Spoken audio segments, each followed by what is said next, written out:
할렐루야. 사랑하는 대강의 가족 여러분, 오늘 하루도 하나님의 말씀과 동행하는 삶이 되길 소망합니다. 오늘 함께 나눌 하나님의 말씀은 에베소서 1장 7절 말씀입니다. 우리는 그리스도 안에서 그의 은혜의 풍성함을 따라 그의 피로 말미암아 속량 곧 죄사함을 받았느니라. 아멘. 이 에베소서 1장은 한 구절도 소홀히 할 수가 없습니다. 한 단어에도 풍성한 진리가 담겨져 있습니다. 즉 한마디로 말하면 진리의 엑기스입니다. 대충 훑어나가면 맥이 잡히지 않고 또 꼼꼼히 살피자니 그 깊이가 또 만만치 않습니다. 에베소서를 강론하면서 그것이 쉽지 않습니다. 우리가 7절을 살피면 우리가 쉽게 들어오던 문구입니다. 어찌 보면 그저 형식적으로 은혜스러운 단어들을 나열해 놓은 것처럼 우리가 느껴집니다. 그러나 구절구절마다 하나님께서 우리를 구속하시는 역사에 있어 없어서는 안 될 핵심적인 요소 3가지가 담겨져 있습니다. 먼저는 그리스도 안에서라고 말씀입니다. 식물이 어디에 심겨지느냐 하는 것은 아주 중요합니다. 이 토양이 맞지 않으면 제대로 열매를 맺을 수 없기 때문입니다. 이 선인장은 모래 위에 심겨져야 제격이고 이 고구마는 황토흙에 심겨져야 이 제맛이 납니다. 이 뿌리를 내리는 장소가 미래를 결정하는 것이죠. 이 식물에게는 이 북방한계선이라는 것이 있습니다. 그래서 북쪽으로 어느 선 이상 올라가면 살 수가 없습니다. 그래서 이 바나나나 감귤, 파인애플 같은 열대성 과일은 제주도와 남해안 일부 지역에서나 이 재배가 가능합니다. 또 대나무는 충청도 이북에서는 자라지를 않습니다. 그 윗지방에서는 연평균 기온이 맞지 않아 이 재배가 불가능하죠.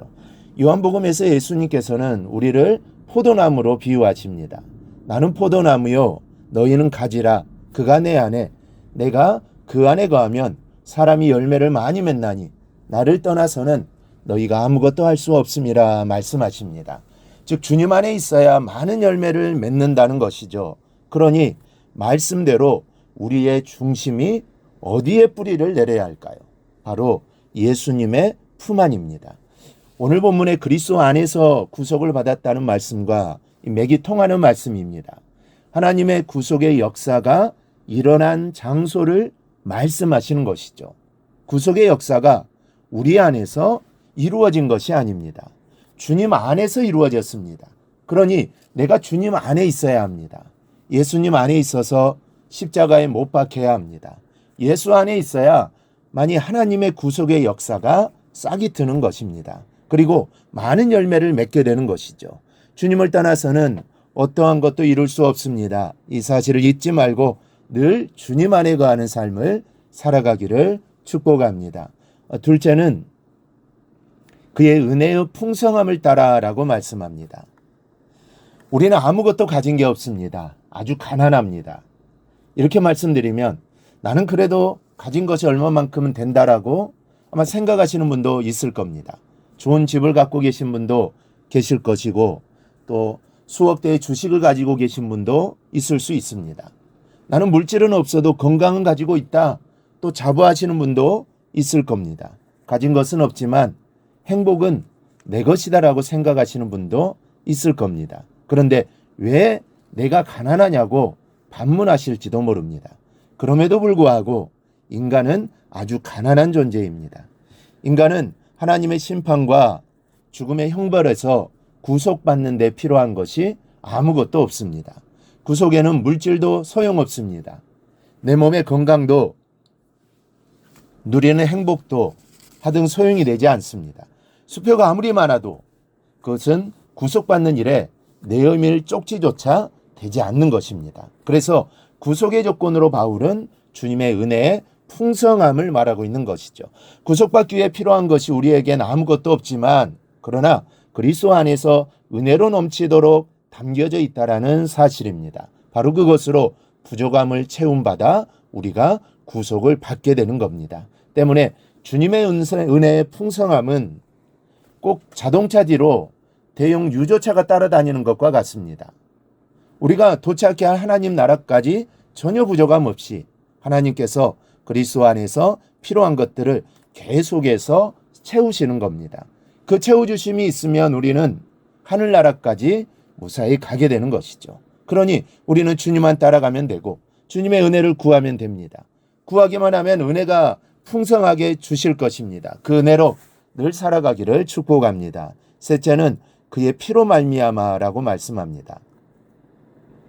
우리는 가끔 저런 사람도 구원을 받나요? 저런 사람을 위해서도 기도해야 합니까? 라는 말을 듣습니다. 구원의 자격을 묻는 것이죠. 아마도 그 사람이 무엇인가 잘못한 것이 분명히 있기에 이런 말을 듣는 것일 겁니다. 어쩌다가 그럴 수도 있는 실수가 아닙니다. 이런 말을 들을 정도라면 인간성까지 구설지어 오를 정도로 모자라거나 질이 안 좋은 사람입니다. 그러나 그렇더라도 저런 사람도 천국에 갈 수 있느냐라는 말은 여러분 잘못된 말입니다. 왜냐하면 이렇게 말하면 구원의 조건이 그 사람의 행실로 귀결되기 때문입니다. 구원의 방법은 사람에게 있지 않습니다. 착하게 산다고 구원받는 것이 아닙니다. 좋은 일을 많이 했다고 천국행 티켓을 끊을 수 있는 것이 아닙니다.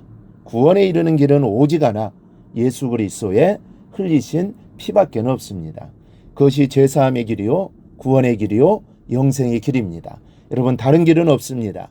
다른 길이 있다고 한다면 그게 바로 이단입니다. 구원은 오직 예수 그리스도밖에 없습니다. 이 사실을 절대로 잊지 않기를 바랍니다. 여러분 오늘 우리는 구원의 3요소를 살펴보았습니다. 구원은 예수 그리스도 안에서 그 은혜의 풍성함을 따라 그의 피로 말미암아서만 옵니다. 다른 길도 다른 방법도 없습니다. 오직 이 세 가지를 전폭적으로 믿고 마음 문을 열 때 구원은 주어지는 것임을 알고 오늘 하루 구원의 세 가지 요소를 마음에 새기고 기도하는 하루가 되기를 바랍니다. 그리하여 그 구원을 끝까지 이루는 삶을 꼭 살아가기를 주님의 이름으로 축원합니다. 오늘 묵상한 말씀을 굳게 잡고 삶으로 실천하며 살아내는 대강의 모든 성도들이 되기를 축복합니다.